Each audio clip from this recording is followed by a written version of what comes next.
जहाँ हर कण में भक्ति बसती है, जहाँ गायों की घंटियां और गोपियों के गीत आज भी गूंजते हैं। आज हम सुनेंगे श्री गोवर्धन पर्वत लीला, एक ऐसी कथा जो अहंकार को तोड़ती है और भक्ति को जन्म देती है। गोकुल में हर वर्ष इंद्र देव की पूजा होती थी। मान्यता थी वर्षा, हरियाली और अन्न इंद्र की कृपा से मिलता है। पूरे गांव में पूजा की तैयारियां चल रही थीं। नन्हे श्री कृष्ण ये सब देख रहे थे। उन्होंने मैया यशोदा से पूछा, मैया आज ये सब किस लिए? यशोदा मैया बोली, कान्हा आज हम इंद्र देव की पूजा करेंगे ताकि वे हमें अच्छी वर्षा दें। दोस्तों जरा सोचिए, जब स्वयं भगवान प्रश्न पूछते हैं तो वो केवल जिज्ञासा नहीं होती, वो हमें सोचने की दिशा देते हैं। श्री कृष्ण मंद मुस्कान के साथ बोले, मैया हम तो गायों की सेवा करते हैं, भूमि पर खेती करते हैं और गोवर्धन पर्वत से ही हमारा जीवन चलता है, तो फिर हम गोवर्धन की पूजा क्यों न करें?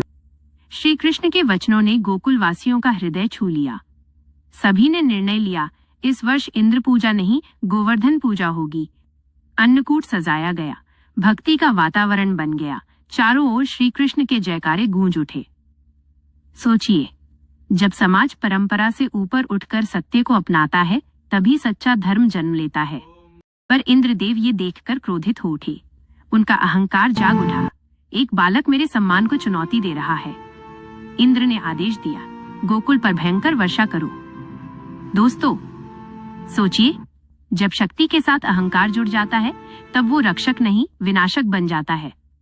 काले बादल छा गए, आकाश गरजने लगा, मूसलधार वर्षा शुरू हो गई।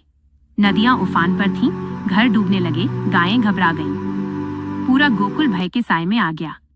डरे हुए गोकुलवासी श्री कृष्ण के पास पहुंचे, कान्हा हमारी रक्षा करो। तब नन्हे श्री कृष्ण ने अपनी छोटी सी कनिष्ठा उंगली से पूरा गोवर्धन पर्वत उठा लिया, जैसे कोई छाता उठा ले। श्री कृष्ण बोले, डरो मत, सब लोग गोवर्धन के नीचे आ जाओ।